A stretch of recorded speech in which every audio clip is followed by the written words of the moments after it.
Hi there, welcome back. You're watching the Girl&Gallery Podcast. Today we're interviewing Shumaiya Khan, who is a self-taught artist and writer creating contemporary abstract paintings in London. Her work aims to explore questions of what it means to be a woman today and feelings of love, restlessness, relationships, compassion, and control. Part of her practice is cathartic and allows her to understand her own self. After graduating from Goldsmiths, she founded her own creative studio, 701, which is where we are today. Hey. Shumaiya, thank you so much for coming on the podcast. How are you? I'm good. I'm really good, thank you. Oh, and good. Of course I'd come on the podcast. Well, thank you for having us in your studio. It's so cool to kind of sit inside your paintings. If you're watching on the YouTube, there's two massive 6.5 foot tall paintings surrounding us? I mean, I'm British, so 200 centimeters by 160, is that? So I think 5 by... 5 and a bit. I'm just about 6 feet and I'm 182. Ah, you are tall. I'm a very long human being, yes. So, speaking of your beautiful artwork, can you tell us a little bit about how you would define it in your own words? Definitely contemporary abstract expressionism. Mm-hmm. I'm going to get those 3 words out of the way. Right. Because get the art terms out of the way. Yeah, and then kind of go into it. But for me, what the art is like, it's been a huge exploration into who I am as a person. And I think like whenever I paint or make something, I'm quite often thinking about various different topics which are going on in my life and how I relate to situations that I've been in, like conversations I've had. So it's like very human. And I think the reason why the work is so abstract is because it's so like inner world, intense feeling based. There's like nothing in the work which represents anything of the world, of the physical world. Yeah. Right. And I think like when people look at the work, I'm really interested to see like how they react to it and like how it makes them feel.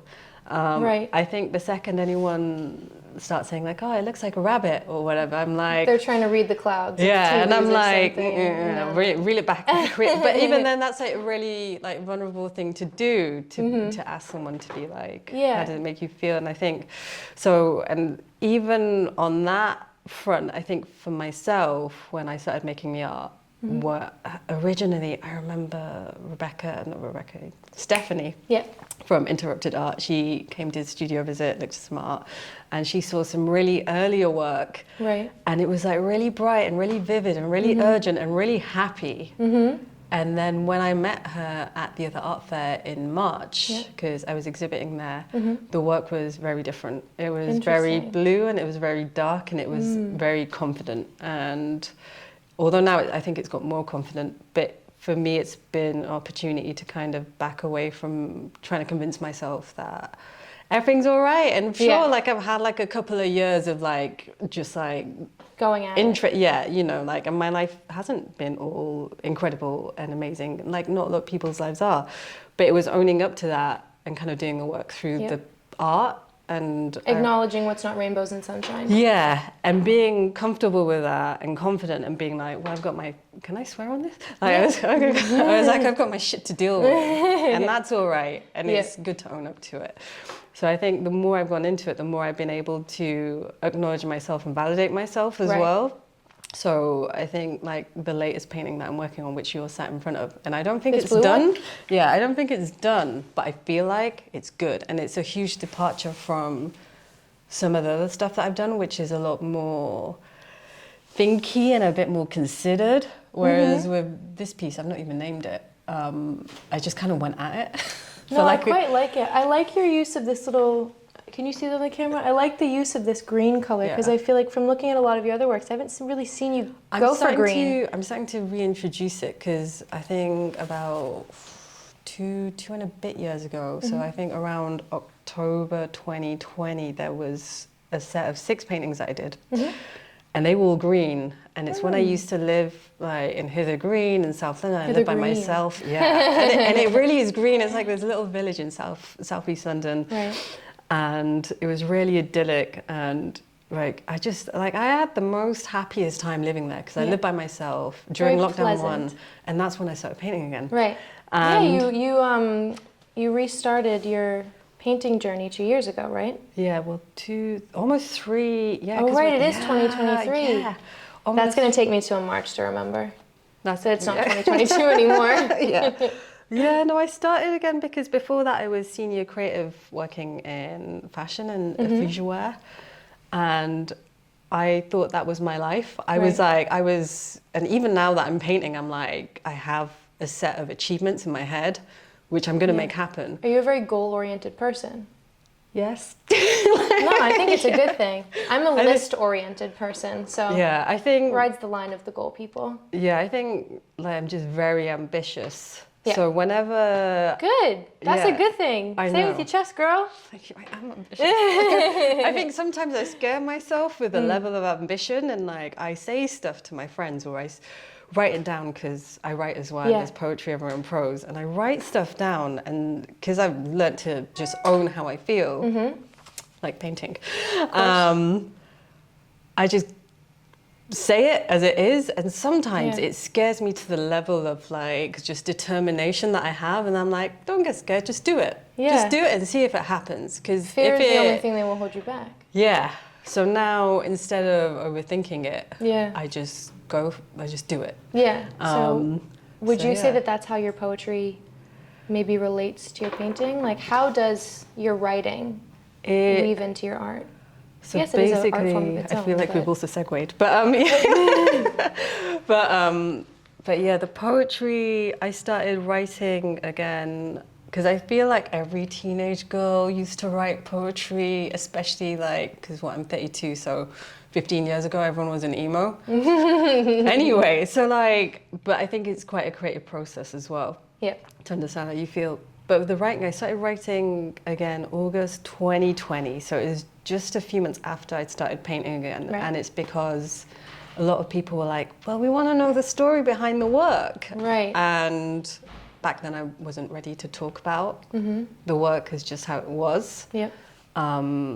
So I started writing poetry as a means of creating abstract words to go with the abstract work. Oh, that's the cool. paintings. So I like that. they would just pivot off of each other. Right. And sometimes I'd start writing before the painting, or sometimes it would be after or during. Right. And I think with the red piece behind me, it was during, because I kind of like leapt into it as like, cool, this is my first like 2 meter by 1.6 meter painting. Like, what am I gonna do? And I wasn't prepared for it to be a black or red painting. It is a very powerful color palette you chose. Yeah, I think so. Also, another segue, so many segues, is halfway through the year, I think I was like, people really reacted really well to the blue paintings. And I think it's because it's quite an easy color palette that you can place. Yeah, and it's quite calming. They say you should paint your bedroom blue to keep yourself sane. My bedroom is blue. Actually, it's kind of in between, but I didn't paint it that. Yeah. My landlords did. Yeah. It was very calming, but I realized as I was like doing the work, like doing the internal work, and trying to like step into myself and be more of this person and this woman, I was kind of putting that aside. And at that point I was like, you need to start making the red work again, because I did for a while. I started making the red work during 2021, and it's this series called Labor of Love.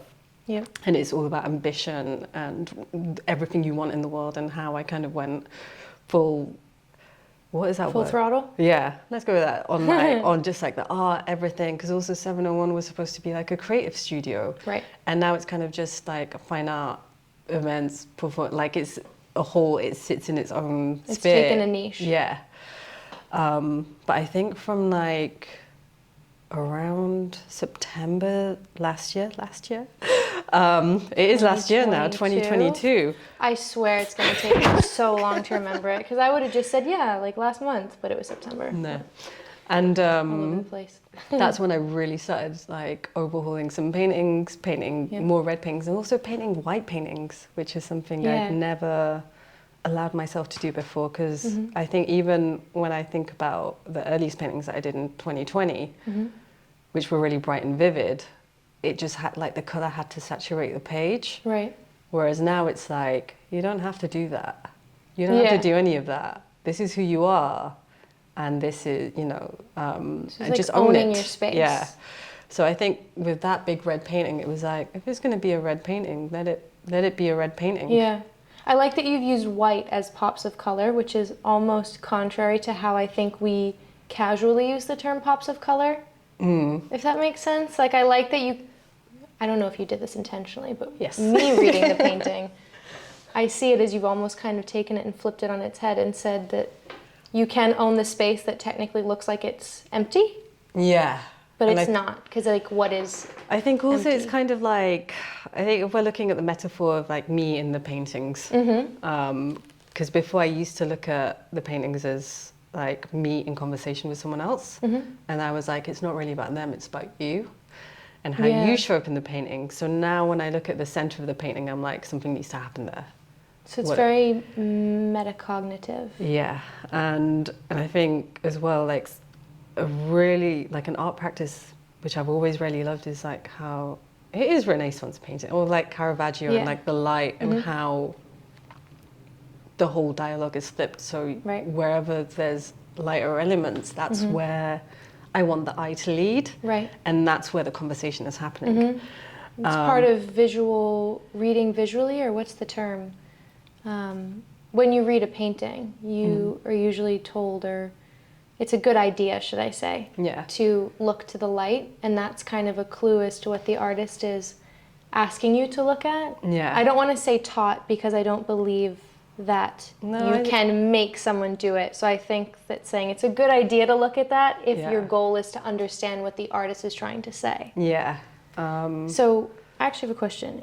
Is that important to you as the artist, for someone to understand what the painting means? Because, for example, I am lucky enough to have a work of yours hanging on my wall right now. And when I first saw it, I originally thought it looked like almost like a placid lake, and it was reflected from the water and then the mountains or whatever else it was. Something was reflected top and bottom. I looked at it a little longer, and then I kind of felt like it was more of a thunderstorm kind of energy. And when we spoke about it, we were kind of talking about how the thunderstorm energy was more along the lines of what you were intending. So I think, to me, going back to your original question of like, I'm gonna like, what did you say? Like, does it matter, or does it? Does it matter that the reader or the viewer does get what you meant? Yes and like, no. Do they get it? Like yes and no. I think it's almost more important for me, for them to get their own interpretation about it. And I think I've always said that I want my art to move something internally in people who look at it. You want it to hit them in the gut. Right. I think one of the terms that I used when I finally finished this piece, and I put it onto my close friends on Instagram. So many people are going to know that they're not on it now. But anyway, and I was just like, there it is. Like, it's punching the heart. And it is punching. I think but that's what I love about your work, is that it does kind of slap you a little bit. So I want someone to kind of understand how they feel. And then if they, like I would, read the back of the canvases, there's poetry and prose on there. And then if you identify with that, then great. But ultimately it's like, it's for you as well. And I think the painting as well that you have, I remember also saying to you when I was at Red Church Street, when we met. At your Soho House residency? Yes. That it was... What was I going to say? What was the thing? I'm like, what is... About my painting? Oh, yeah. That, basically, I remember making it, and quite often, like, the painting doesn't lie about how I feel about life or where I'm at in life. You can't hide from yourself. So it's quite an abstract, like, you know, and I can say to people, like, and this is a happy painting or whatever, and, you know, but actually sometimes it's like, actually, the painting that you have is called Error, and it's about this really short space in time where everything and anything like just did work for a little bit of time, and it's the intensity of that time period essentially. And I think that's why there's this whole thing about thunderstorms. And even with my writing, there's a lot of like nature references. So the other day, like I wrote a poem about kind of like how we're all weathered people. It was really sad actually. It was a bit melancholic. I was really in my, it's just full moon in Cancer. Like recently, everyone just crying. Well, it's like that French phrase, j'ai du vague à l'âme. It means your emotions are in the waves. And it's supposed to be like you liking the melancholy. Yeah. You just like, I think if you feel not comfortable, like if you just let yourself be in it and just own yourself in the moment, it's like, I think things just tend to kind of work out a little bit more. And I think that's why the art has just got better. Confidence. Yeah. It doesn't have to be sad. Like, you know, you accept it and then, you know. But I remember this poem that I wrote actually last night, and I put it on Instagram because I was like, here you go, it's Sunday. And it's poetry, Sunday. And it was all about how like, we're like weathered, and we have to remember that we were weathered, even though like we moved on from like shore to shore as all rocks and sand eventually do, and then we turn into glass because we manufacture ourselves into this other thing. But ultimately you have to remember the process because it got you to this whole thing. Yeah, like appreciate the journey. Oh, I love that. That's beautiful. So there was a piece that you wanted to tell us about. It sat right behind us. So if you're on the YouTube, you can see it right here. I'll move out of the way in a little bit so you can get a better look. But do you want to go ahead and tell us about it? What's it called? It's called Dark Sky, and it's part of my latest series, or my current series, which I'm still working on, because I don't feel like I'm done with it yet. And the series is called Dark Skies? Oh no, the series...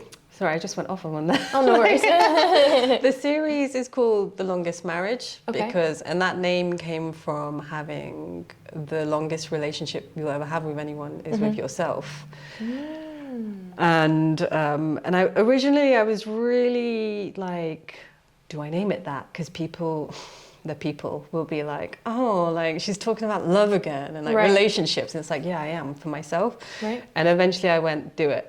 Yeah, because not all relationships are romantic. Yeah. And you have a relationship with the walls that you're standing next to in space, I guess. And and something that I reference a lot of the time is like ancient Greeks had 7 different forms of love, or 7 different ways, or 7 different connections of love, something along those lines. And like from anything from platonic, like platonic, romantic, I think even like stuff that just brings you joy.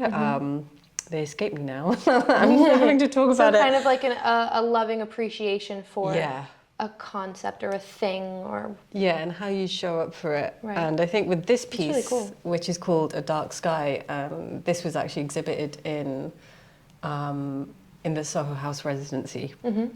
And it's all about, I remember doing it, and actually this piece is repainted.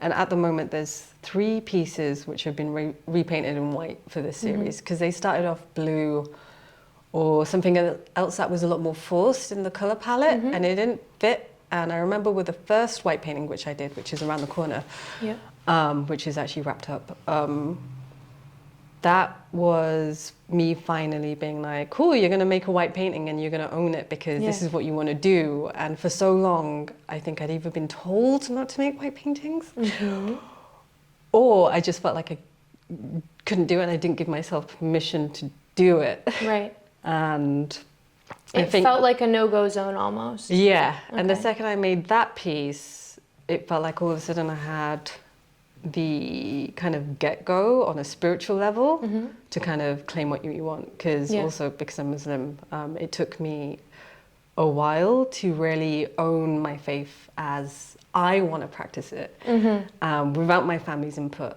And because ultimately you need to curate that connection yourself. Otherwise it's not really yours. Yeah, you need to have your own connection with what you believe in. Yeah, and this piece was a second out of those 3 white pieces. Got it. And this one was definitely about that spiritual awakening. Because sure, like the first piece was like understanding that, cool, like if you believe in an entity, like you can definitely like lean into it more if you feel comfortable in your own way. Like this piece was actually finally acknowledging that and understanding that, cool, like I've been brought up Muslim, by my family and parents, Yeah. but a very specific kind of generalized Islam, I guess. Whereas with this piece, I finally kind of went, cool, like you're a bit like mystical and spiritual, and actually and you lean into Sufism a lot. And I remember reading about it at like 11 p.m. one night. Because that's when it happens. That's when it always happens. That's when it happens, where you're like, there has to be something about cool. it. Because I know Yeah. that 4 a.m. is supposed to be like the awakening hour or something, or Yeah. 4 a.m. is when you're closest to your angels or something. Yeah. I don't know what practice that falls under. I often but write someone poetry. told me that, and I was Yeah. like, that makes sense, because I guess 444 is supposed to be like your angel number or whatever. And I think it's don't know. quite synonymous, like it's quite across the board. I Yeah, think, like with a lot 4 of and 7 are a spiritual big practices. number throughout a lot of things. Yeah. And so like, you know, and I often write poetry at like 3, 4 a.m. as well, because like I'll just wake up and I'm like, cool, do something. Yeah. Like do something, and then I'll go to sleep. We just make use of the time. Yeah. But yeah, with this piece, I remember reading about Sufism and being like, yeah, like, because I remember also being like a kid and like Sunday school, or the Muslim equivalent of Sunday school, which was like every day after school for 2 hours. Really? But it was cool. You saw your friends. It was fine. Yeah. And I remember then like a Islamic scholar being like, you know, we always believed that there was actually no start date to the faith. Like it was always like, there was always a message. And I remember reading about this in Sufism, where it's like, there was no start date. Right. It was like this, and the penny kind of dropped for me. And that's what this painting is about, kind of like that spiritual awakening. Right. And I think a lot of the time what a lot of people in the more spiritual world call spiritual awakening, or the bit that happens before that, is the dark night of the soul. And I remember, That's a cool name. it's cool, but it's dark. Yeah. And I remember like for a few weeks being like, what am I doing with my life? What is this? What's the purpose? And then the second I kind of like leaned into more of this like faith-driven side of me, which was always present. And I wrote about it. And if you go onto my Instagram, there's a little bit that I wrote about it as well. And even the poem, some of my poems have like various Islamic words in them as well. And but yeah, the second I leaned into it, I've been sleeping really well recently, and it's just been nice. But yeah, I think, you know, like we were talking about with the red painting with the bits of white, and just like how it's just like the bits that you should pay attention to. I think what's interesting about the white paintings is it's mainly white. And I think that point I was like, cool, like you've arrived somewhere else, and you know, the white paintings aren't always about faith, but it's just such a huge kind of hidden part of me. But it's not as hidden anymore, it's a bit more to the surface. Right. And have you come to that through your art? Yeah. Which has been interesting. Power of art, dude. But also like the, you know, the third white painting is about my identity as like a Bangladeshi woman, and how you again like make up your own narrative around that as well. You don't have to follow like this really monolithic avenue that a lot of the time Asian communities are like, you need to get married, you need to like, you know, and you know, whether you want to or not is a different question. Right. But yeah, so there's been a lot of like ownership through the art. I love it. It's great. Like I never want to stop. Don't. I'll probably be painting on the day I die. Honestly, Morbid but great. It's gonna be a cool way to go, Yeah. honestly. And then she died at A lot the better than easel. just sitting down or something. It's like you actually had the paintbrush in your hand. Yeah. That's kind of sick. Maybe at that I point hope I'll you just don't be die, like, obviously, No, but no. like if that I hope was to the live way, forever. I'd be like, she's badass. Thank you. Probably with like a cigar at that point as well, because I'm so What, old. I whiskey? might as well. No, I don't drink. But like, Oh, duh. but again, that's really recent as well, because the more I've got into my faith, I've been like, just kick it. Like you Yeah. don't even like, even when I my family are gonna listen to this, but like even when I did drink, it wasn't a huge part of my life. It was like, cool, like I'm in a social setting, and eventually I just went, you have fun without it. Yeah. But yeah. Yeah, I so- think sometimes it can be a crutch in Yeah. social situations. Yeah, and honestly, I just don't need any stimulant. I'll just go off on one anyway. I love it. But anyway, so that's that painting, and I think the main crux of the Longest Marriage series is whenever I start doing a painting which has a lot of white elements to it, it's like it's another level of acknowledgement of myself. And Yeah. I think that's why the painting that you're sat in front of, there is a lot of black in it, but I think there's just going to be a lot more white. And it's I'm going to be, excited to see how I think it it's going to be turns good. I don't think it'll be the last one for sure, like that. But No, you got your whole life to keep painting. yes, You but gotta get to that cigar. yeah, No. illegal Cuban cigar. No. Of course. On a different note, I have a fun question for you. If you could curate any exhibit, no budget, anywhere in the Milky Way, any art, anything you choose, no rules, no limits, what would it be? So there's lots of, because I also taught myself astrology in 2020. I'm So Pisces, by the way. tell me more afterwards. But yeah, oh, that makes sense. Okay, but I think I'm pretty stereotypical in that department when dreamy it comes to art, but so in my Meaning of a Song series, there's so many astrological references in it, and even now there's still like bits of astrological references. And I remember, so there's three paintings, and one of them is called My Jupiter, because Jupiter is the planet of expansion, and then it rains diamonds on Jupiter because it does also rains diamonds on Saturn as well. But Very cool. But everyone thinks that Saturn's like a bad planet, but it's just a planet of lessons. Anyway, and then there's a painting called Neptune. So I think I would have, because like someone will sort out the money. The exhibition would have to happen on Jupiter. Cool. Yep. And it would be with like a few dead artists as well, like Frida Kahlo. I think Nadia Waheed is like probably like my favorite artist. Okay, I love that. And when I met her, maybe I fangirled a little bit too hard. I've done it. Cool. It's all right. But I would have, because I'm really into women's narratives and and it doesn't have to be like full on abstract like my work. I really love figurative work as well, which is like moving or surrounded by something. So even my friend Lisa, who I exhibited with, because her work is all about the freedom of feminine form and having ownership over it. But like just people like her, and also I think I would also have like Joan Mitchell, because I just fangirl so hard. But I would just have a range of like women artists. And on Jupiter, yeah, where it rains diamonds. Yeah. Honestly, it's perfect. It would Do we be have great. a name? Not yet. Okay. Maybe that's Let what me it's know. called. Oh my god. What? Do you Not have a name? yet. Yeah. Oh, not yet. Yeah. Oh, I like that. Because it's interesting. Because like, when are women gonna have their? I mean, I guess right now, like, we're kind of having our moment in the art world, but it's not really there. And I'm just hoping it's not just like a phase or a blip. Yeah. Well, on the bright side, because it's starting to have a moment, little girls and boys now are not going to grow up having to think again about stuff like that, because it will hopefully become more normal thanks to artists like yourself. Thank you. Of course. Well, Shumi, thank you so much for coming on the podcast today. This was such a nice little chat, and I am going to go and peek through those canvases that are hiding over there. Yeah, no, please, yeah. But yeah, it was great. Thanks for coming on.